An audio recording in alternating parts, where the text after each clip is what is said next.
Welcome to the Model Health Show. This is fitness and nutrition expert Sean Stevenson, and I'm so grateful for you tuning in with me today. It's a very, very special episode. I've got somebody who's a really good friend of mine on the show today, and man, he's just had a huge impact on my life, and I'm going to actually share that with him today, deeper levels that he probably doesn't even know yet, and even helping to, in his own way, make the Model Health Show possible and learning from him very, very early on. And so he's just a good friend and a absolutely incredible human being. And so I'm really excited about the conversation. But this is really sparked, and me wanting to bring him on here is the conversation that we've been sharing lately on the show with some episodes talking about the importance of improving our financial fitness, our financial health. Because right now, currently, the latest statistics show that money and stress over money is the number one cause of stress in our culture today. That should matter. We know how much stress is a big impact on our health and well-being. Stress literally changes the chemistry that's taking place in our body. When we're feeling under stress or chronic stress, every single thought that we have has correlating chemistry that goes along with it. So stressful thoughts are just creating more and more stress hormones, neurotransmitter dysfunction, and just making our bodies not work and our minds not work as optimally as they can. So we want to address all the different stresses in our life. That's what the Model Health Show is really about. It's not just one thing. It's not just about the food. Food is a huge component. It's not just about fitness. Fitness is a huge component. Sleep wellness, our relationships, all of these things pour into our overall health and wellness. And so with that said, I always want to bring you the very best people in the world in their respective places to give you the insights on how to take your life to another level in that space. And so right now, this guy is the person that's been helping the most people online to create thriving businesses. And so this is going to be for everybody who's interested in entrepreneurship or being a sidepreneur, but it's also going to be in anybody that's interested in improving your communication and improving your relationships, because the insights that he's going to share are super valuable for that as well. And again, I'm just really excited about this, and I think you're really, really going to enjoy this episode. For me, he just actually drove up here from San Diego to LA to hang out with us, and I'm super grateful for that. But whenever I think about San Diego, I think about my favorite company down there, which is where Organifi headquarters is located. And I love those guys so much, just like such good people, huge hearts, big mission. Like the company culture, just to come on board there, like you got to be about that life, and it's just such a refreshing environment to be in. And just a big shout out to them, because sourcing organic ingredients, earth grown nutrients to create their products. And for me, getting on the go when you're trying to grab a green juice or you're just trying to optimize your nutrition, it's not always easy. And so that was the intention behind creating their Organifi green juice formula. So no matter where you are, you're going to be able to access those nutrients. Now, obviously, a fresh pressed juice, if you can get it, that's awesome. But what they did was a low temperature process, low temperature dried some of the most powerful green superfoods and put them together in this formula. And I've shared easily over the years, I've had at least a dozen different green blend products out there.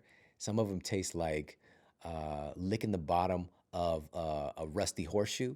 Some taste like, I don't know why I said that. Some taste like, have you ever like bit off the eraser off of a number 2 pencil? Have you ever done that? Am I the only one? That's super weird that I did that. I haven't done it in a long time. Okay, I was a kid. But just like some of them taste just like, what is that flavor? This formula actually tastes good. This is why I'm the biggest proponent of it, because it has a nutrition, but also it tastes good. So again, my kids drink it. My oldest son, Jordan, like this is one of his main things that he does daily is have Organifi green juice. So spirulina, which is clinically proven to trigger something called stem cell genesis, right? So the creation of new stem cells is a very unique component in there called phycocyanin, which is one of the kind of active ingredients that makes that possible. Chlorella with its nerve growth factor capabilities, both of them are clinically proven to reduce inflammation in the brain. The list goes on and on. There's also some ashwagandha in there, and again, it tastes good. So pop over there, check them out. I'm a huge fan of the Organifi Green Juice Go Packs because I travel with them when I'm on the road. So you can check those out as well. But whatever it is that you're into with Organifi, the red juice formula, the green juice, you get everything at 20% off, which is the most incredible thing about it by being a listener of the Model Health Show. So Pop over there, check them out. It's Organifi.com/model to get that 20% off. So that's ORGANIFI.com/model to get 20% off. Pop over there, check them out now. And on that note, let's get to the Apple Podcast Review of the Week. Another 5-star review titled Newer Me by J. Rod Living. Hey there, bud. Your podcast has helped me change my life. I've went through a gigantic change in my life on St. Patrick's Day of 2009. I was in a horrific motorcycle accident that I'm still recovering from to this day. I don't see eye to eye with too many people either, due to my injury or the character of the man that I am. I wanted to tell you personally how great I know what you are doing for us all really is. You have personally influenced my reaction to many different circumstances in my life. I would be willing to send you the picture I have of me now and what I have of me while going through that nearly tragic event. Wow. Just, that's such a great share. And I'm so happy and grateful for your transformation. I'm so happy and grateful that I get to be a part of your story. And just thank you for taking the time to share that. And I'm just pumped for the next level. Like you're just getting started, just getting warmed up. And this is just a huge testament for all of us. No matter what we go through, there is always opportunity to get better. Life is not always going to be easy. Things are going to happen. Tragedies can strike, obstacles, struggles, but all of this stuff is giving us the potential, the opportunity to get better. And guys, again, if you've yet to do so, please pop over to Apple Podcasts and leave a review for the show, or whatever platform you're listening on. Leave a review, let everybody know what you think of the show, and I appreciate that so much. And on that note, let's get to our special guest and topic of the day. Our guest today is my friend Pat Flynn, and he's the author of the best-selling books Let It Go and the Wall Street Journal bestseller Will It Fly? And he's a true thought leader in the online space of entrepreneurship, digital marketing, and lifestyle business. And his popular Smart Passive Income podcast has been impacting the lives of millions of people for several years now. He's also on the advisory board for Pencils of Promise. And this is a really awesome organization that's working to build schools for kids who are really in need of education and opportunity. And he's also been profiled in Forbes, the New York Times, and countless other programs, bloggers, podcasts. Shout him out all the time because he's just one of the best people out there. And he lives with his family in sunny San Diego, California. And again, he made the trip up here to hang out with us today. So let's jump into this conversation with the incredible Pat Flynn. Yeah, dude, that's one of the things I really do love about you. And every time I meet somebody and I tell them about you, I'm like, he's such a good dude. You just don't understand. He's such a good dude. And people say that, but it's just like, it really is the case with you, man. And you've been transparent. You've made mistakes. You keep on working to get better. Mm-hmm. And what's so crazy is even how your story started off in this space was like, you went to good school, you did all the stuff you're supposed to do, you got the good job, you were doing the 401k, you did everything right, and then something seemingly wrong happened. Mm-hmm. So can you talk a little bit about that? Just that because this is another important thing. I've been doing a lot of shows recently on financial wellness and just thinking differently because nothing is really guaranteed, and your story is a good example. Right. I mean, I thought I was doing all the things I needed to do to have a secure job, to have the perfect life, American dream, that whole thing. And ever since I was little, I was taught to follow the path, right? And even coming home from school, I would come home with a 97% on my test, and that wasn't good enough. I had to get 100% all the time. And it was a struggle, and it definitely added some conflict in the house because we would spend 3 or 4 hours on that 3% that I got wrong. It was never about the 97% that I got right. And over time, I just learned to get better and do better. And throughout college, I graduated magna cum laude from Berkeley with an architecture degree, and I was set. Like, I was doing all the right things. It was all paying off. And then 4 years into my architecture career, my boss calls me into his office, and he goes, "Hey, Pat, this is around 2008, so the recession. They're like, man, we kept you on as long as we could, but we have to let you go." And I didn't have a plan B because I was on plan A and I was doing all the right things. There was no need for a plan B. And yet I still got kicked out. And it was a very depressing time. I had just proposed to my girlfriend and she said yes. And I was like, oh my gosh, what is she going to think? Like, she didn't sign up for this life. She signed up for what things were. Thankfully, April was very supportive and just told me, I'm here for you no matter what. Like, we're in this together. And that was really reassuring. But I immediately wanted to get back into architecture. So I called all my architecture buddies. I called all the mechanical engineering and plumbing companies that we worked with, and I begged and I pleaded. I was like ready to take an entry-level job because that's all I knew. And even my dad was like, this stuff happens. He remember stories from his dad in the Great Depression, but he was like, this is a perfect time to go back to school. Like, you go get your graduate degree. Like, that's what this means. Now you have time to get your master's degree and then come out of it when we all come out of the recession with an even better paying job. And I was like, I could do that. My dad's always right.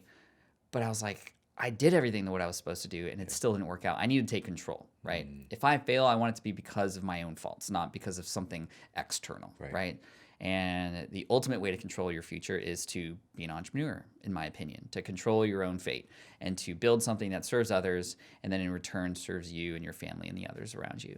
So I had gotten really inspired. This is when I discovered podcasts. Podcasts were just coming out. They were super nerdy and geeky at the time, but Apple put them into iTunes, and it's like free audio, free learning, education. And I found a podcast about internet business. I mean, there was a bunch of them. They were all like snake oil salesmen, right? But there was one that stood out to me, hosted by two guys, Jason and Jeremy, from Internet Business Mastery. And it was actually one of the first episodes I listened to was an interview with a guy who was helping people pass the project management exam, the PM exam. And he was making six figures doing that. And I was like, holy crap, I've taken so many exams as an architect. Like, maybe I can take the hardest one and turn that into a business just like this guy. And to make a long story short, that's exactly what I did. I was very active in forums, helping people pass this exam called the LEAD exam. Yeah. And beyond that, I had created a study guide. And this study guide was for sale for the first time in October 2008. And I sold that for $19. It was just connected to my PayPal account. And on the first day, I think I sold 4, and then it was 6 the next day, and then like 9, and then 12, up to 40 or 50. So that first month, October, I made $7,908.55, which was 2.5 times more than I was making as an architect. And then fast forward to like March of 2009, it was like $25,000, $30,000 a month coming in from an ebook. And this was before ebooks were like a thing. This was like just a PDF file. It was literally just a PDF file. And it showed me that you could have business done in a way where it actually can be helpful and you can get paid in return. But the craziest part about this was I had one woman in particular, I talk about this in the book, her name is Jackie. Yeah. She emailed me several times, actually. She had been studying for this really hard exam for over a year and failing. And she finally found my stuff, and we connected via email, and I was helping her out. And she took my study guide and helped herself pass this exam. And she was super stoked on that, right? So she sent me an email to thank me. She was like, I would love to invite you to dinner. Like, can we hang out? Like, I'm just so thankful for what you did for me. I don't know who this is. So we've just been connecting via email. And at the end of the email, it said, your biggest fan, Jackie. And I was like, biggest fan? Fan? Like, you're fans of sports teams, musicians, artists, actors, actresses, but not like a person who helped you pass an architecture exam. Like, this didn't make any sense. So I kind of like brushed that aside, but then a couple of months went by and I checked my customer list, and it was like 25 or 30 people, all from the same firm, because they all had the same email address at the end. And apparently she had convinced everybody in her office, including her boss, to buy my study guide. She could have just shared it for free. It was an ebook, but she convinced them to buy it from me. So that one person, Jackie, turned into 30 new customers. I was like, wow, if one person can turn into 30, imagine what 30 people could turn into, or 100 or 1,000. And that's what has always been my business and really life philosophy, is help people become a fan of you, become somebody's favorite, so that you can always be the one that's recommended. You can always be the one that's thought of. And when you are in need, you can ask for something without any hesitation. But more than that, without you even asking, they're going to go to bat for you. They're going to be an ambassador. They become lifelong customers, just like we are. And I am a fan of Back to the Future. I've spent tens of thousands of dollars on Back to the Future stuff because I'm just a huge fan. Yeah. But people can become fans of people online now, and podcast hosts and creators. And it's just such an amazing time we live in now. That's so true, man. Like, that story is so crazy. There was a part of my mouth that's just hanging open, like when you were, because you also shared many times along the way, like you were scared, man. And you took a lot of risk, put yourself in a lot of uncomfortable situations to create the net for those things to come back to you. Mm-hmm. One of those stories, and this is just about connection too, because regardless if somebody's inspired to be an entrepreneur, if somebody is an entrepreneur right now, or even if you're wanting to be the favorite, person at a structured, corporate job, Right. all of this is going to apply, but it's really going to apply for communication and for people. And so I think it was one of the podcasts you were listening to. The guy was having a meetup in your area, because that's part of the process too of like getting people more connected to you. It isn't just the online connection, which can be powerful, but it was actually meeting up in person, and you were scared out of your mind to go do it. Out of my mind. I mean, throughout this whole process, there were so many things that really happened that when I reflect back, I'm like, whoa, I wouldn't have normally done that. And I think it was because I got laid off and because my back was against the wall that I did things that I wouldn't normally have done. Yeah. And I think a lot of us who maybe in our heads, we have a 9 to 5, but we aren't completely happy with it. Our backs aren't necessarily against the wall. Therefore, we don't take that bold action that's required to get those big, bold results back. And in that moment that you're speaking of, Jeremy, who's one of the hosts of that podcast that I listened to, who I became a fan of because I just listened to them every day. I became like they were my virtual friends. Jeremy moved to San Diego, which is where I was. And he was just like, hey, guys, anybody in San Diego going to be around? I'm going to host this little mastermind meetup. And anybody who's in the area, you can come by and we can all meet each other.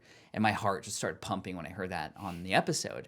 And I was like, oh my gosh, I live in San Diego. And when I found out where it was walking distance from my house, where he was going to meet everybody at this Panera restaurant. And so I went and I just saw the whole group there, and I almost did a U-turn. I was just like, what am I doing here?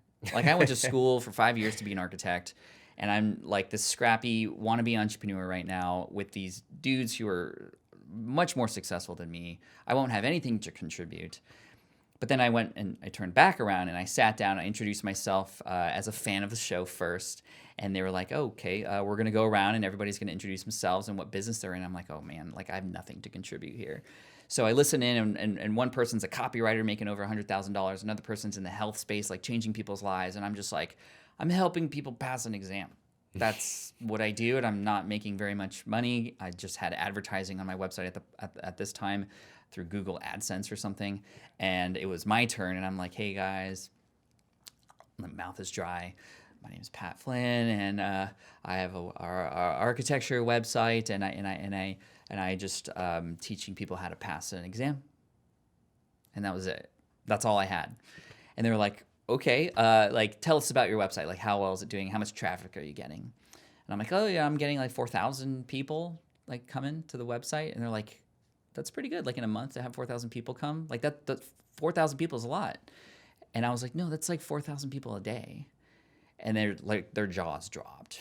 They're like, you have 4,000, like that was more than some of them. Yeah. And the reason it was so much is because I had been contributing to the sort of lead exam space for a couple months at this point, very active in forums. A lot of my stuff on my website was getting linked to on United States Degree Building Council websites. And it's just like people started hearing about all the things I was contributing to help people pass this exam. So I had all this traffic, and Jeremy was just like, dude, you need a product. And I'm like, what kind of product? Like a book or something? He's like, no, like an ebook. Make it easy on yourself. And I'm like, what is an ebook? I didn't even know what that was. And he was just like, go into Word, write down everything you know about this exam, turn it into a PDF file, and sell it. And I was like, that sounds easy.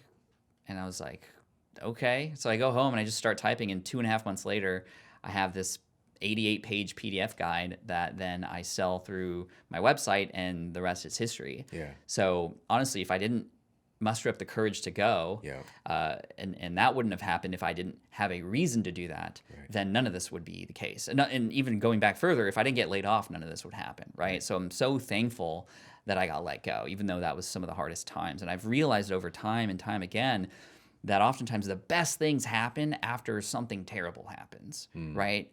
And I'm a big fan of Back to the Future. Actually, one of the first things that I did when I got laid off was go back to my apartment and just literally watch that movie over and over and over again, at least 50 or 60 times. And the reason was because it allowed me to escape, but it also made me go, oh, maybe one day a DeLorean will be built and I can go back into time and I can change things. I can, maybe get a better job or work harder or do a completely different field or something. But of course, every time the movie ended, it was back to normal. And I eventually realized that, Back to the Future is a fiction story. However, there's some truth to the fact that you can change your story for your future. Because in the movie, Marty goes back to 1955, messes with things, and then comes back to where he was, and everything's different, right? So we can't go back to the past to change things, but we can change our future. We are writing it right now. And so I knew that in that moment I had to do something, because the future I was writing in my depressed state, watching Back to the Future all the time, was one where I was just going to be fat and depressed and sad and lonely. So I decided to change things right then and there. Wow, man, that's so awesome. I didn't know you loved the movie that much. I do. Yes. You know, it's so crazy. You said it in the book as I was reading it, I was like, yep, because every time I hear Back to the Future, I think of you. Because that's one of the things that you really help to kind of push into this space, is really being yourself and being authentic and sharing your quirkiness and your weirdness and your love of different things. And so doing that with your audience is just, and just in general, like that's that connective tissue. So let's talk a little bit about that, because I think another big step for you along that path of, really stepping into this level of like satisfaction in your career and greatness and connection was like, there was a bigger event. And was that social media marketing world or something like that?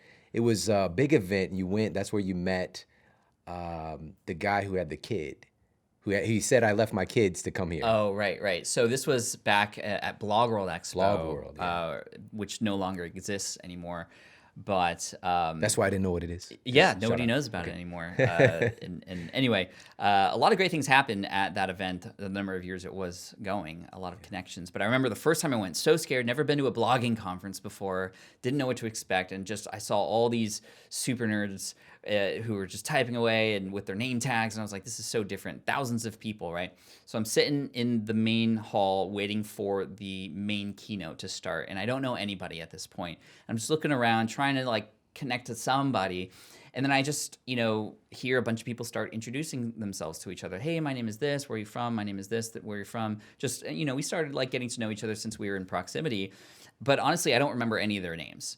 But there was one person I remembered, because specifically he had mentioned that his introduction was, hey, I left my wife with my kid at home. How about you? And I was just like, that's so funny, because my wife and kid are upstairs right now, and I feel terrible leaving them there.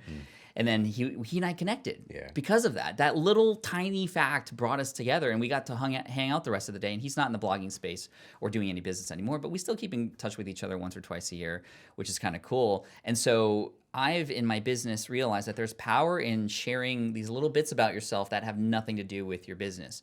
Much like how when you get to know somebody as a friend, these little things you know about them, even though you might not have that same interest, it just becomes a part of who they are, just like Back to the Future is a part of me. So I reference Back to the Future quite a bit. I talk about it quite often. I insert it in it makes its way into my presentations every once in a while. And as a result of just a little bit of talking about my love for this movie, now every time that movie plays, people go, hey, Pat, I was thinking of you, right? Yeah. Or if a person sees a DeLorean on the street, they think of me. And I'll tell you, 2015 was a good year for me because of that, because that's the year that Marty goes into the future. It was the 30-year anniversary of the movie. So literally every day I would get dozens of tweets like, Pat, did you see this promo? Did you see this thing happening on ABC? Did you see this? Did you see this?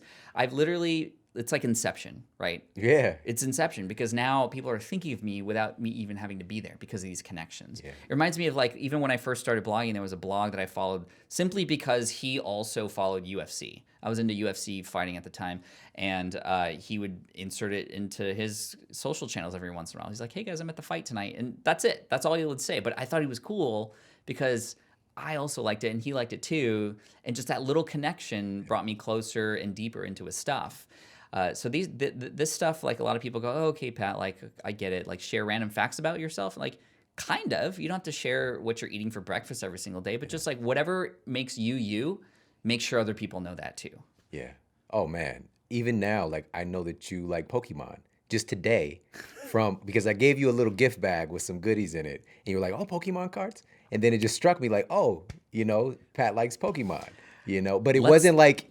Let's get this straight, because that can mean a lot of things to a lot of people. I think my son and I have been getting into collecting Pokemon cards. Thanks to Chris Ducker, who I got it. He was a good friend of mine too, and he's like, it's allowing him and his child to bond together. Yeah. Me and my son, his kids' friends at school are into Pokemon cards too. So I'm like, hey, I want to get in on this too. So I've been like paying attention to their value and like their rarity and all this stuff. I don't actually play yet. Only thing I know about it is Detective Pikachu. That's Movie about that it. just came You know, out. shout It was out all right. to It was Ryan all right. Reynolds. Yeah. Won't spoil it. Man, such a good story, man. But you know, this is just a call to action for all of us to connect deeper. You know, especially whether you're networking for your business or you're just creating new relationships. You know, stop with the surface level. You know, what do you do? I mean, we can find out what somebody does for a living, but then we also tend to put people in a box. Once I know what Right. you do, then I can judge you and label you, right? Instead of like connecting, like the guy saying that to you. I left my wife and kids to be here. You know, how about you? Yeah. And it's kind of funny, but it's not like he's like, let me write this joke down. And you No, know what I'm no, it's saying? It's just just him. like being, yeah, just being yourself and sharing. Like that's the current structure of why he's there right now. Yeah. You know, so we can all apply that. And so what I want to talk about next, man, and I haven't shared this in detail with you, but the first time that we connected, so it's just levels of connection as well. And especially if you're an entrepreneur, and especially if you're doing anything online today, you helped for the Model Health Show to be here, you know, and it for us, it was something free that you gave away. You gave us, and you talk about this in the book, giving us a quick win. It was like a free guide on how to start the podcast, right? And so my wife used it to set things up, and you know, I was putting out some content. It was maybe 30 episodes into the show, and we hit #1 in the country. And I sent you a text. No, I'm sorry, I sent you a tweet on Twitter, and I didn't even know what the tweet was. I still can barely say it. But I sent you a tweet. I'm like, Pat, thank you so much. You helped me to hit #1 in the country. And at that time, you were like right there responding to a lot of stuff. And you replied back like, dude, that's awesome, but I couldn't have made you #1 without you creating something amazing, you know, like you creating great content. And I was like, well, I guess he's right. But at the same time, dude, you're amazing, you know. Dude, thank you for that. And from that moment, I think you might have peeked over and listened to the show. And then like that kind of created our relationship, you know. But even I don't know if it was shortly after, but you had a meetup in St. Louis.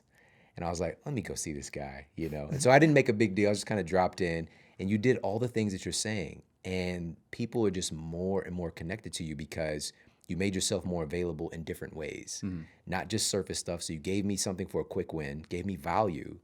When I celebrated, you celebrated with me, but gave me the victory. Yeah. And when I had the opportunity, you created an opportunity for me to hang out with you and to see you. Dude, you're talking about all the things I'm talking about in this Yeah, book, right? yeah.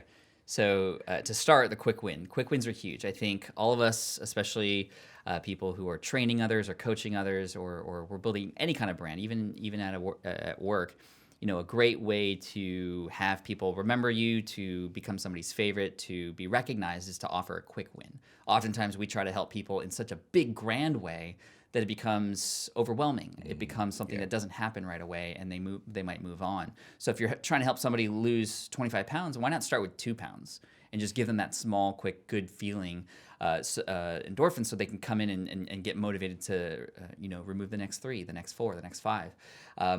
Charles Duhigg talks about this in his book, The Power of Habit. I mean, there's a whole chapter about the power of small, quick wins, but psychologically, it offers somebody sort of a mental reward, and then they will continue to come back to you to get more rewards. And so you can go bigger and bigger and bigger after that. This is why video games are the way they are. Level 1 is always the easiest level, and you only have to slay a couple creatures, open a couple chests, and immediately you're at experience level number 2. And then you unlock new things, and then you're like, oh my gosh, let's keep going, experience level number 3. And then all of a sudden you're up for 48 hours with your guild because you have to slay the next monster or whatever, which that has happened to me before. So small, quick wins lead to much bigger transformation. So small, quick wins. I offered you this free guide. You were able to get a quick win, getting your podcast up and running, and of course, with your great content and your personality, it shot to #1, which was really cool. I think another thing that was there was leaving no handshake left sort of there unreceived. Especially when you're just starting out. It's harder and harder as your brand and business continues to grow. But if a person messages you, it's polite to message back. And the funny thing is, it's almost unexpected these days to get a reply. So it's a good advantage if you can, even with a small following, be there for them and show up for them. That's going to get them connected to you. These are great triggers to have a person go, oh my gosh, like Sean is my guy, right? Or this is my girl, because they're there for me. Yeah. A little bit of attention goes a very long way. But then you mentioned the meetup. And meetups are a great way to bring your community together. And it's just like when you are a fan of music, right? It's all these little touch points that lead into you eventually going to the concert to see the person or the group, right? And I talk about April and her love for the Backstreet Boys in this book. And she told me her journey of, it was the first time she heard the song, and the reason that she really connected with it was because of the lyrics. They were going through something. April was going through something in her life that this boy band just could decipher and uncode for her, and it just, really meant a lot to her. And then she went and got the album, and then posters on the wall, and then eventually leading up to going to concerts, and then VIP access, and blah, blah, blah. The whole thing keeps going. By the way, her favorite band member is Nick Carter, who's super tall, blonde, blue eyes, the opposite of me, basically. So thankfully she's come back from those VIP events. No, she's great. But the meetups are great because, and the funny thing about the meetups is if you're putting them on, the funny thing is they're not about you. Yeah. By you facilitating these meetups, and I don't know if you do them very often, but if you don't, you should, because it brings like-minded people together, and people want to be in a group with people just like themselves. It's just human nature, right? And I think it was at that St. Louis one. It was, I don't know, was it a pizza joint with people were having pizza and pizza. Stuff? Yeah. Okay, so it was at that same exact meetup that you and I met. I remember it was the end of the night, and there was a woman there who saw her for the first time, and it was like over. And I was like, I felt so bad because she came to my meetup, and I was like, oh my gosh, I didn't spend time with her. I want to say hi, and maybe I'll spend time with her later. And I go up to her, and I'm like, hey, I'm so sorry I didn't have time to introduce myself and get to know you here. We can chat later if you'd like. And she's like, Pat, don't take this the wrong way, but I didn't come here to see you. And I was like, what? Like, I don't get it. And she was like, no, like, don't take offense to that. Like I said, I love you. I love your show. I listen every day, but I never get a chance to see people just like me. And you brought all of us together, and I've already found and met some great friends here, potential partners too. Thank you for that. And I was like, oh, snap. These meetups aren't for me. They're for everybody else. And you look at other companies like Lego. Lego influences and encourages Lego fans to all meet with each other. Have you ever heard of an AFOL? Do you know what AFOL is? AFOL. That's an adult fan of Lego. Look up AFOL meetings, like on meetup.com or other places. You're going to find thousands of meetups going on every single year where adult fans of Lego can get together and just nerd the crap out on Lego stuff, right? Like, what's the new set? Or, hey, let's do this competition together, or whatever. Adult fans of Lego. And so Lego encourages this, and they help support that, right? Because they know the power of when you bring people together, like-minded people, it helps the brand in general, right? So I've been doing a good job, hopefully, of doing these meetups when I go to different places I speak at. But most recently, I did a big conference in San Diego called Flynn for my community. And the crazy thing about that was I didn't tell anybody who was speaking. I didn't tell anybody any of the programming. I just said, come to San Diego for 2.5 days. Here's the ticket price. Let's see what happens. And I had 400 people sign up to come to San Diego. And I remember many people coming and going, I don't know what you have planned, but I'm a fan, which is why I'm here. And I'm like, oh, this is so perfect. And at that event, I gave away this book, Superfan. So it worked out perfect because those were the super fans who came to San Diego. So I could go on and on and on about this stuff because none of this stuff is new. It's old business coming back in today's world. Exactly. You know what I mean? And utilizing the tools. The tools, yeah. Yeah, man, that's so powerful. And like you said, you just had your first annual event, your own name, Flynn, which is amazing. People are like, how self-centered are you? No, dude. We talked about it in the mastermind. Like, I thought the name was incredible. Like, it was meant to be. And what's so amazing, and like when you told me about it, I was a little like worried about it, is the fact that you weren't telling them stuff, right? People literally just coming to like, we'll see what happens. Like you didn't even tell them about certain speakers, right? You had surprise speakers. I was like, man, that's pretty unheard of. But if anybody could figure out if it works, it's you. And sure enough, like, the stories and the feedback, and I'm going to talk to Shalene soon as well. Oh, sweet. Just hear her side of story. She was great. Yeah, she was our Yeah. first guest speaker on Saturday night. But yeah, so my community is known as Team Flynn. That's another tactic I talk about in the book is when you get a group of people, give them a name. Give them something they can relate to and talk to each other. Like give them a language that is their own, right? And just like how Star Trek, they're all Trekkies, right? Or fans of Taylor Swift or Swifties, fans of Lady Gaga or was it Little Monsters? Yep, that's right. That's right. And then, Beyonce's Beehive, it goes on and on and on, right? You give them a language, you give them a name. But so that was for Team Flynn meeting together. I always say, I'm the team captain. Team Flynn, I wear the C on the shoulder, but we're all in this together. Right, I'm going to pass you the ball sometimes, and if you score, guess what? We all win. That's the whole idea there. And I made this conference like very much me, right? So very kid friendly. It was in the summer, so people brought their families, which is great. There was an arcade. We had a Mario Kart tournament the entire weekend, and it's like, what does that have to do with business or any of the stuff that you teach? I'm like, nothing. It has to do with having fun and being together and being a community. And the funny thing is that has everything to do with business and life and fulfillment. And so it was so much fun. Like literally the last Final Four Mario Kart people on the big stage, like 40-foot screen, maybe not 40 feet, that's huge, but like a 25-foot screen playing Mario Kart and just the whole crowd going and having fun. It was so much fun, man. It's like that. Did you see any of the Fortnite competition stuff? Of course you did. But dude, like the kid, I think he was like, what, 16? I think he's 13 or something? 13 years and he won old. like $3 million from the video game. From dude, flossing. like, yeah, it's so crazy, man. It's so crazy. I think the second place kid was like, 11 or something, and just won like $900,000. It's amazing what because, I remember even hearing those terms around, like with parents, like, you can't make any money playing video games. Well, guess what? You can. And just whatever you're passionate about. Not saying that you're going to win $1 million playing video games, but my neighbor, for example, when we met, he was like, I've been a gamer since I was 6. Guess what he does? He helps now to run the finances to help video game companies to blow up. What? Right? That's awesome. Like, and so he gets he's involved with all the gaming behind the scenes stuff. It's just like he's connected to something he's passionate about. And you could see his face light up when he talked about it versus what he used to do, right? And so there's no better time than now to access things that light us up, And so in the book, it's super fans, right? And you're talking really about taking people from just casual interactions, building your quote following, and creating super fans by really changing people's lives. And you gave the story, and it was like so funny, man. You just mentioned it with April with the Backstreet Boys. Yeah. Right? And so I literally, when I read it, my wife was right there. I was like, are you Backstreet Boys or NSYNC? And then she was like, Backstreet Boys. And I was like, why?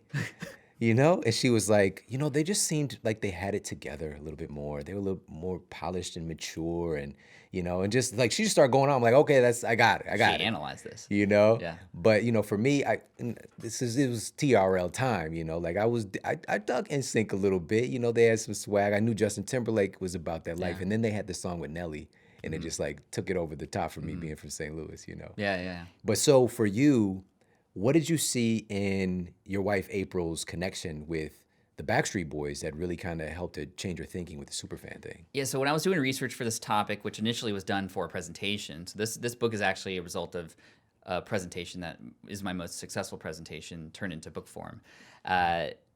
I had asked her, because I knew she was a fan of the Backstreet Boys, like, hey, so how did you get involved with this group? Like, tell me about it. And I thought it was going to be a 5-minute conversation. It was literally 2 hours.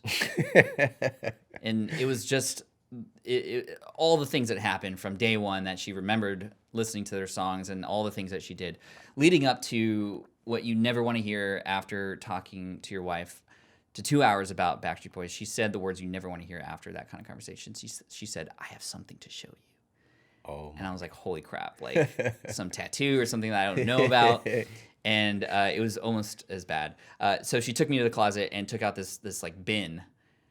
And it was like opaque, and I was like, what is inside there? And she opened it, and it was like Nick Carter's face looking right at me.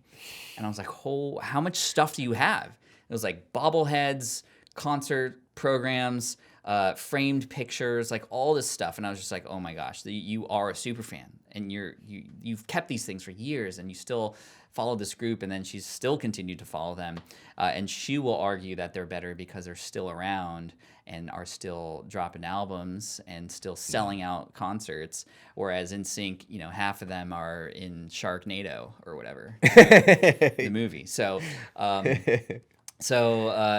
what I learned was that she wasn't a fan, like a super fan right away. Fans aren't created the moment they find you. Yeah. They're created by the moments you create for them over time. So but there has to be a trigger moment. So that's where you kind of turn that casual audience member, the person who just turns on the radio and all the songs go by, to somebody who goes, oh yeah, there's my song. That's my favorite song. They'll turn the volume up, right? And her moment was when she was 15. She broke up with her boyfriend, and then she heard "Quit Playing Games with My Heart," where like every word in that song was like exactly what she was thinking. And when you think about it from like a business perspective, right? Target audience for Backstreet Boys was like girls 13, 18. What happens to girls between that age? They fall in love. They fall out of love, right? So that's part one. They know what they're going through. But part two is they understand the language. So in the book, I talk about if you're trying to help anybody, learn the language that they would respond to. What are their lyrics, right? Just like how April responded to the song. And then, of course, she went and got the album. She went and see the first concert. Then like posters, pictures, VIPs, backstage access. All this stuff kind of happened after that. But her first concert was really important too, because she, I realized that a concert has a date, and all the anticipation leading up to it adds fuel to the fire, right? So this is why FlynnCon is really important, because it was a date set in time, and everybody who were fans were becoming even more fans, because they were just thinking about, okay, what are we going to do there? Who am I going to meet? Like getting really excited about it. For April, she was like, what are we going to wear? She was going with her best friend. I'm like, who cares what you're going to wear? They're not looking at you. They're just dancing. Anyway, we get into arguments about these things. But then at the concert itself, she met people because they already had a common language. Yeah. Who was their favorite band member? What was their favorite song? Blah, blah, blah, all those things, right? So her journey taught me a lot about what it takes to build fans, and I've been trying to sort of mimic similar things in my business, in my life. So yeah, that's what April taught me, and I'm just thankful that she pops in the book and makes fun of me a little bit. Dude, it's so awesome, man. Just so many things came up, like the whole concept of like getting super dressed up, going to a concert. Like the last concert I went to, it was like a fashion show. Oh, really? For real, just like Who'd you everybody. see? Man, who was it? It was, dude, I don't even know. I just remember being in the hallway and just seeing They everybody. get dressed up. Yeah, I think it was Beyonce. It was Beyonce. Oh, well, of It was like, course. we're going to see 'Cause Beyonce. she might We're see going you, to. and Yeah. mine was Highly Ed Sheeran, I think. Yeah, that was fun too. And also, dude, the breakup thing. Like, for me, high school, Brian McKnight, One Last Cry. Oh my gosh, dude. Still a huge fan of Brian McKnight to this day. It's because of that moment, the lyrics, you Yeah. know. And I'm just exposing myself right now a little bit, but No, this is, you know what I'm this is saying? real life right here. You're bringing some of you to the table for everybody to connect with, right? Yeah. It becomes more you, and people will love that. Yeah. For me, also, just connecting and aligning myself with things that I'm a fan of. And that's what I really do for my audience too, because it's not just about me. It's about other people. This is why you're here. Like I literally bring on people on this show, on this platform that I'm a fan of, and also even with my sponsorship as well, like the companies that I align myself with, people probably notice like it's only been a handful, whereas like people reach out to me literally every day. Yeah, man. Every day. And it's just because these are things that I utilize in my life and people and companies that I love. Like also just being able to know the people behind the scene. That's another thing like you're talking about. We don't want to work with nameless, faceless organizations anymore, like I know Aubrey with On It, for example, like, and we've spent time together, like I've hung out at his crib, in his extra crib in Arizona, where he goes and like has his Way of the Warrior walks or whatever he does there. Anyway, so just hanging out and spending that time and just seeing who he is as a person and the impact that he really wants to make on the world. What was so crazy when we first met is just like, he aligned two things he's passionate about, which is fitness and nutrition. And that's what we do here on the show. But I just didn't want to get into the product side. I wanted to be in the information side, in the teaching side.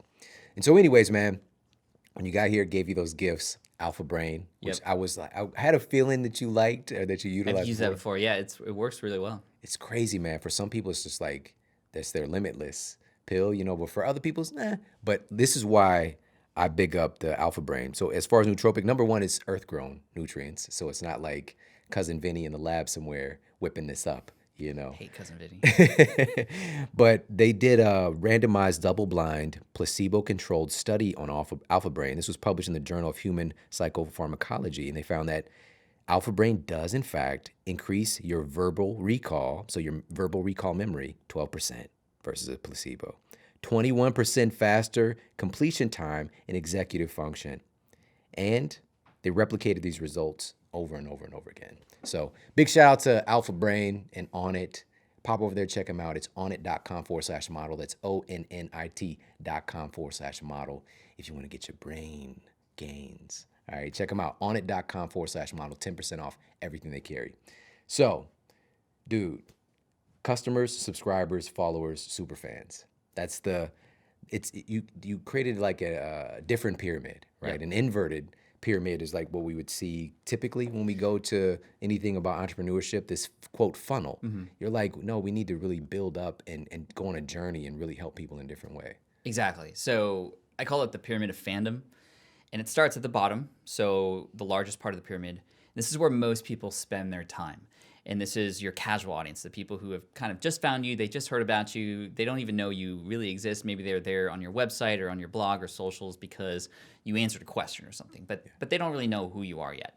It's your job then to sort of elevate them to become an active member of the audience. So a subscriber, somebody who follows you, they know who you are now, and when you come out with something or you have something to say, they're going to listen.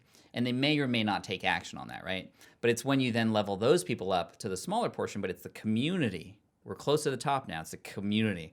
There's an identity there. They can feel like they're a part of something. They feel like they belong to something, and therefore they're going to go to bat for it. They're going to defend it. They're going to be an ambassador for it. They're going to bring and recruit even more people into the community just like them for it. And then at the top are your super fans who are just like insane. They're going to drive 12 hours to see your set. They're going to buy every product before reading the sales page. They're going to just like they're all out for you, right? That's the smallest percentage, but I want people to start focusing on building for those super fans in the community/super fan area, because guess what? That's where most of the customers come from. That's where most of the engagement comes from. That's where most of your actual target audience is.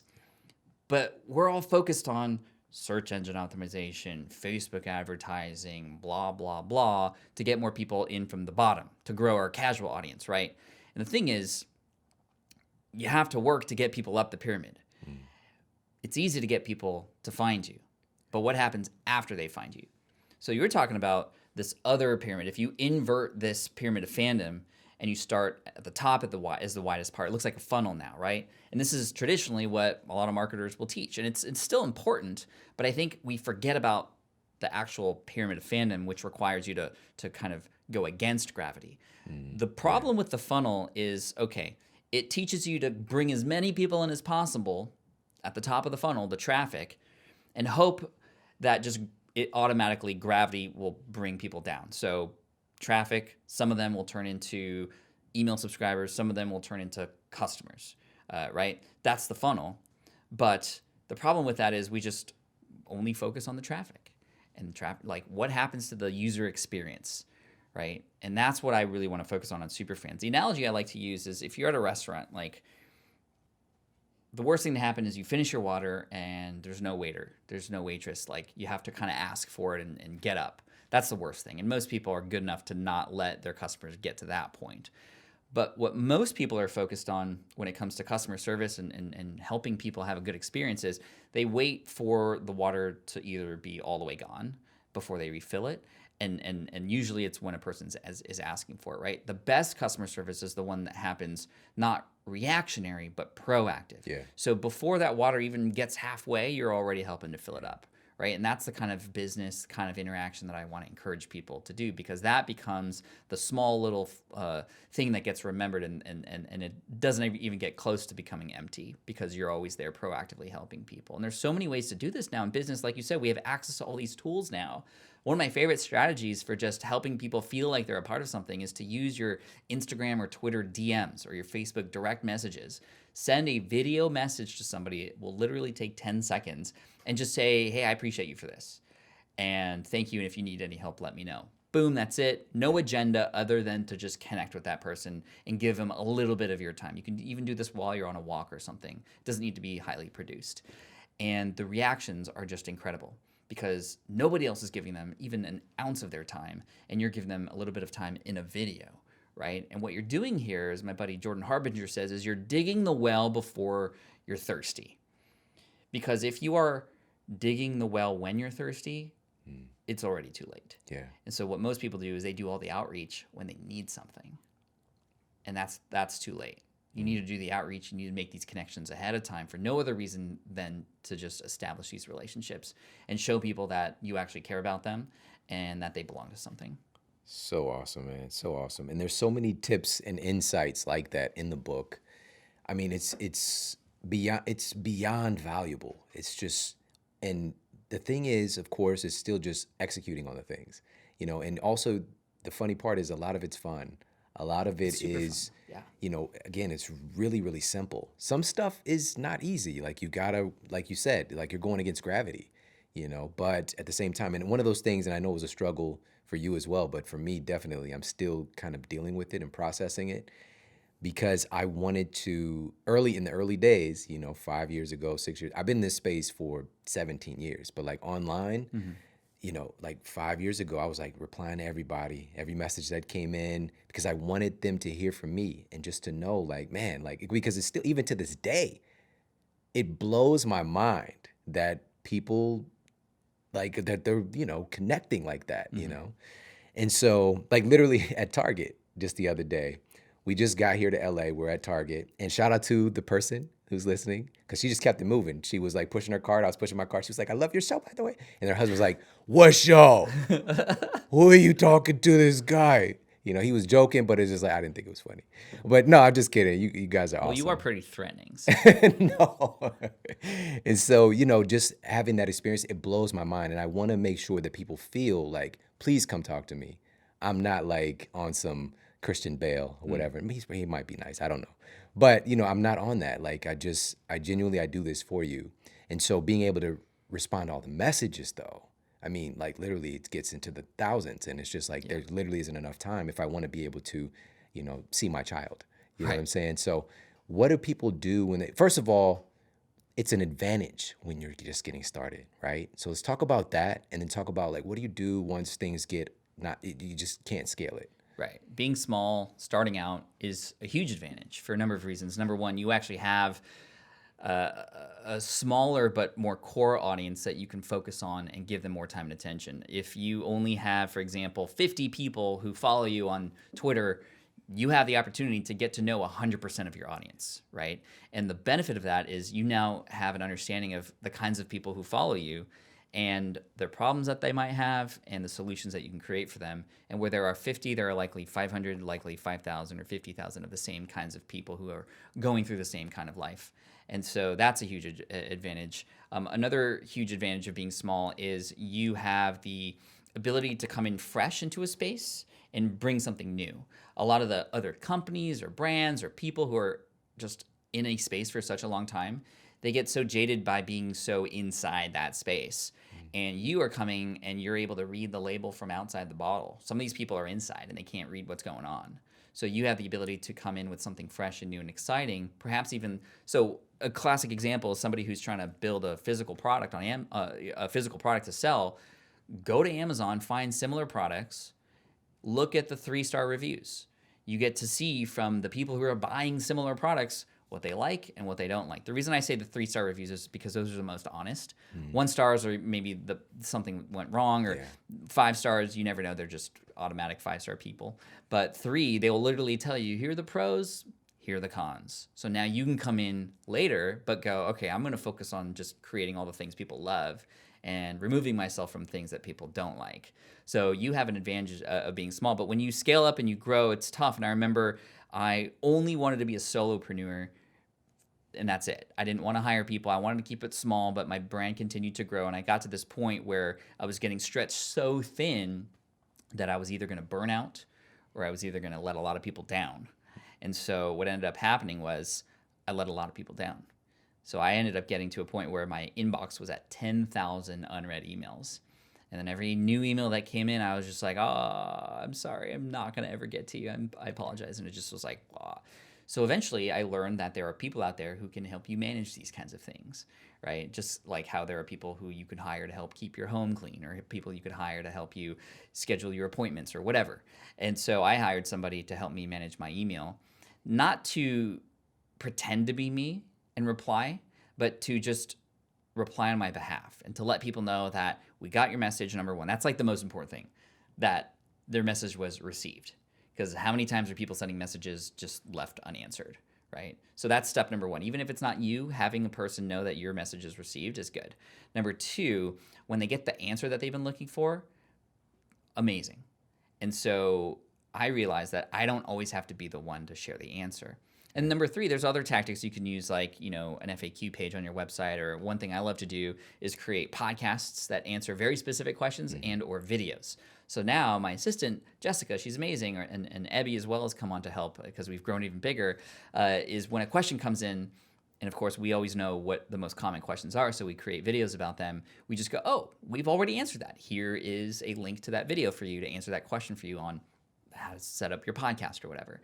And of course they see that, they get their question answered right away, but then they're hearing my voice, they're seeing my face, they're diving in, and then all of a sudden they're like 50 videos deep into my stuff, and they're buying my books and coming to my events. So quick win leads to bigger things. Love it, love it, love it, man. Again, guys, there's so many insights, so many tools, like things that I accidentally did correctly, and things that as I see them, it's just like, man, I really need to put that in action. Like so many things. And the thing is, you can pick things that fit for you right now and just do some stuff, just try things out. And that's really, did you call yourself like the crash test dummy? Yeah, crash test dummy of online business. Yeah. And the reason is because I try things, I experiment, I put myself on the line, and then whether it goes good or not, I report back to everybody so that you can have an advantage. Dope, man, dope. So one of the other things I want to talk to you about is, with all of the growth and the obstacles and figuring things out, you've also had to adjust your schedule. You've been really, you've had different iterations of what that looks like, right? With Very kids. many, And yep. so let's talk a little bit about that, because when you started off, I think, your kids were really young, and I think you were like working, after they go to bed or whatever. Like, talk about that, because the reason I want to talk about it is that that's, for a lot of people, it's their story. Like, I don't have time. So let's talk about that. For me, when people say I don't have time to do the things you want to do, that's code to me that the things you're saying you want to do aren't actually a priority for you. Because if things were a priority, you would make time for them. This is why when we talk to parents, it's like, oh, well, I'm taking care of my kid because that's a priority, right? But I don't have time for these other things. But there are ways that we can find time or optimize time or get help to do the things that we want to do.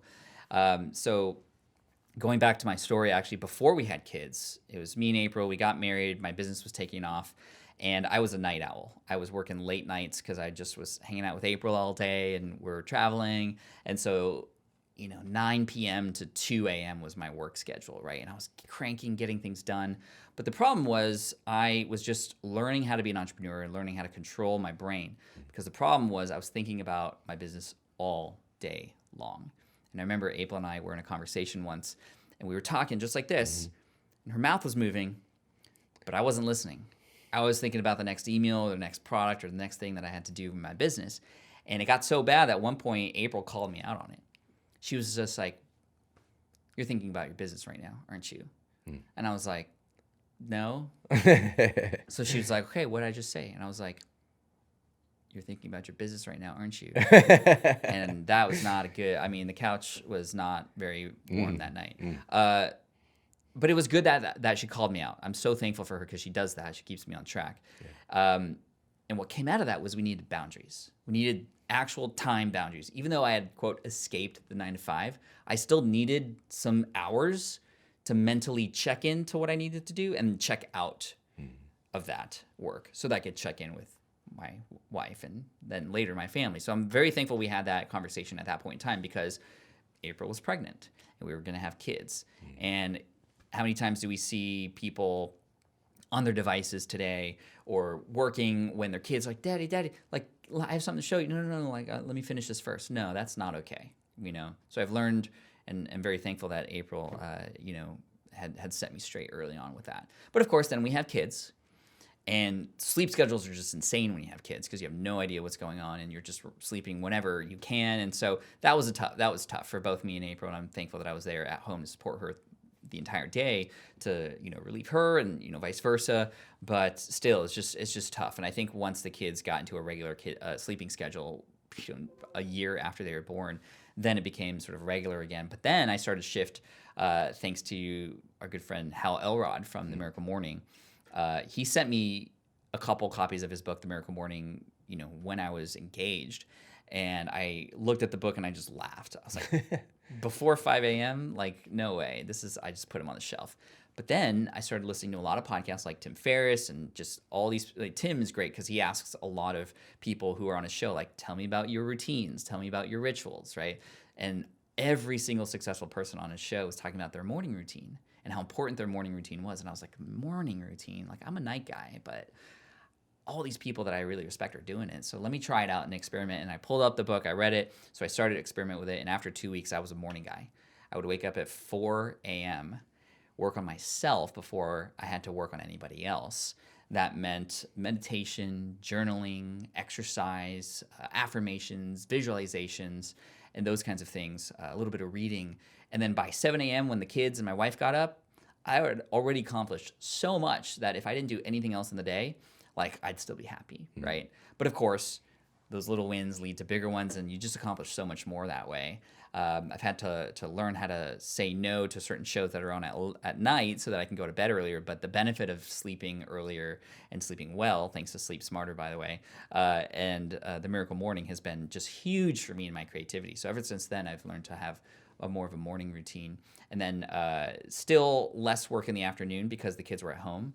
But now the kids are both in school. Mm-hmm. So again, it's all about adjusting and checking in with my wife to make sure we're still in alignment because things change. Yeah. They change. And it's just about adaptability, communication, and that's been really good for both of us. Awesome, man. Thank you for sharing that. Yeah. Because that's such a huge tool to success in anything, is just the ability to be flexible, right?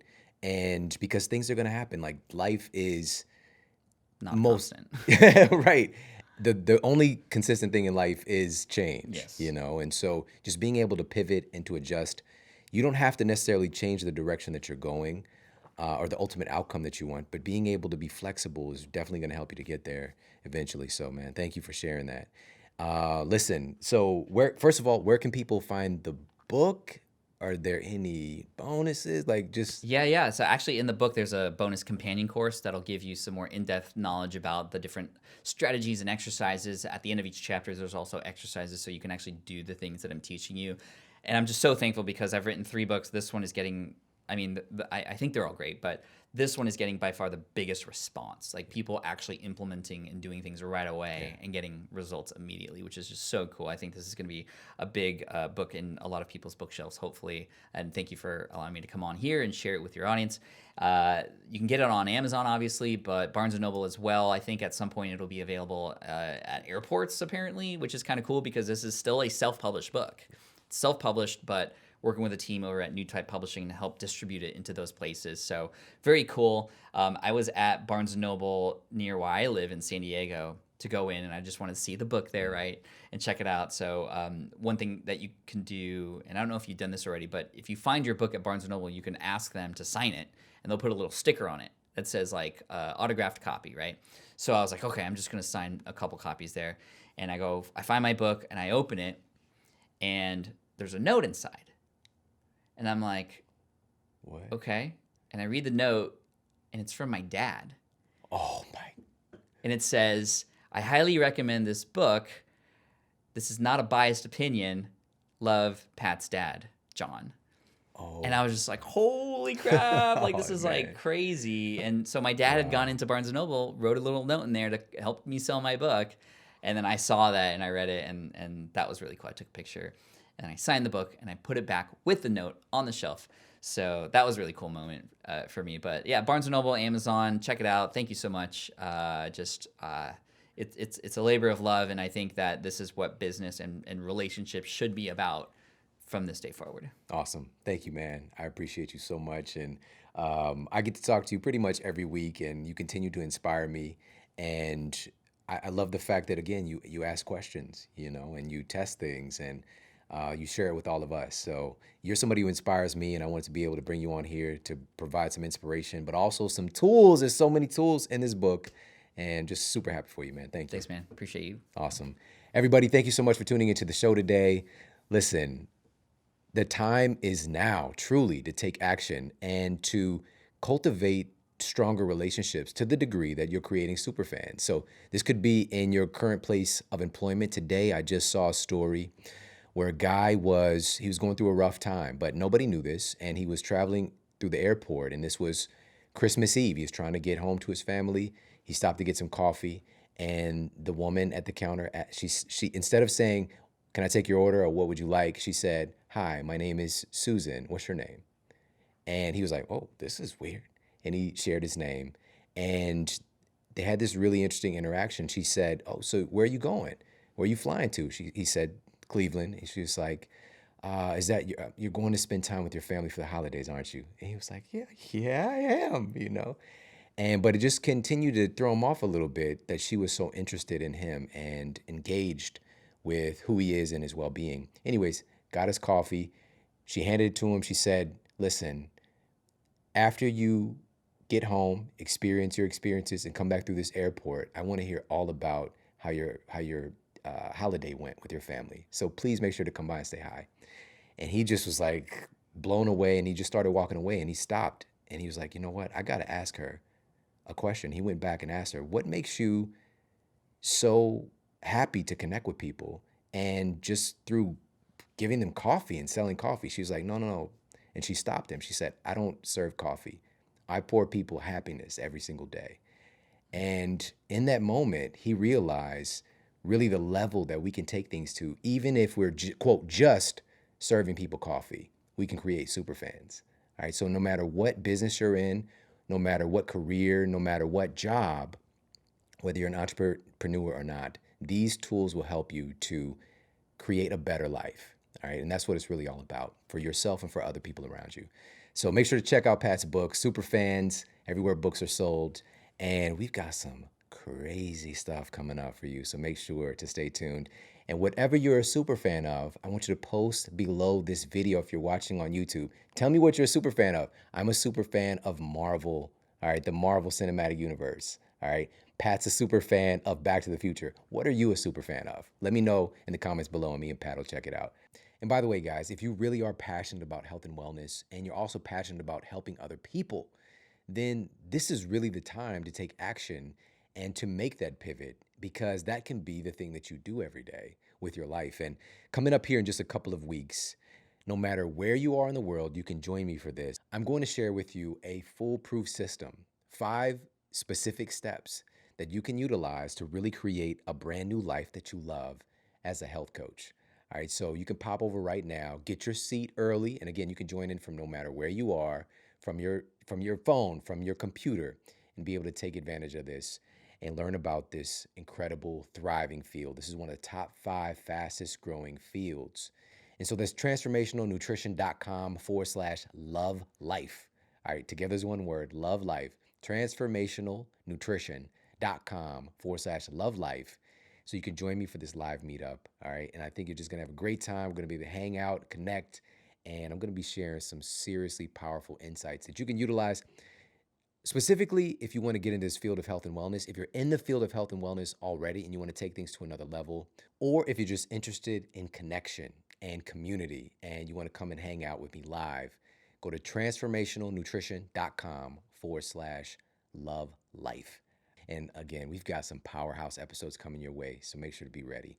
Take care, have an amazing day, and I'll talk with you soon.